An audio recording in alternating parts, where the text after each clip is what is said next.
हलगीच्या तालावर नाचवल्या जाणाऱ्या सासनकाठ्या, चांगभलचा जयघोष आणि गुलाल खोबऱ्याची उधळण करीत श्री क्षेत्र वाडी रत्नागिरी येथील श्री ज्योतिबा देवाची चैत्र यात्रा लाखो भाविकांच्या उपस्थितीत मोठ्या उत्साहात पार पडली। गुलालाने नाहून निघालेल्या लाखो भाविकांनी दख्खनचा राजा श्री ज्योतिबा डोंगर गुलाबी रंगात अगदी फुलून गेला होता।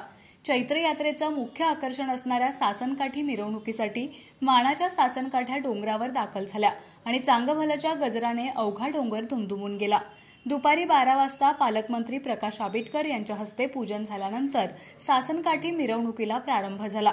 यावेळी पर्यटन मंत्री शंभूराज देसाई, आमदार सतेज पाटील, जिल्हाधिकारी अमोल येडगे, मुख्य कार्यकारी अधिकारी कार्तिकेयन यस, पोलीस अधीक्षक महेंद्र पंडित, प्रांताधिकारी समीर शिंगटे, तहसीलदार माधवी शिंदे, गटविकास अधिकारी सोनाली माडकर, देवस्थान समितीचे सचिव शिवराज नायकवडे, महादेव दिंडे, धैर्यशील तिवले उपस्थित होते। श्री ज्योतिबा देवाच्या भेटीसाठी महाराष्ट्र, कर्नाटकसह देशभरातील भाविकांची लाखोंच्या संख्येने उपस्थिती होती।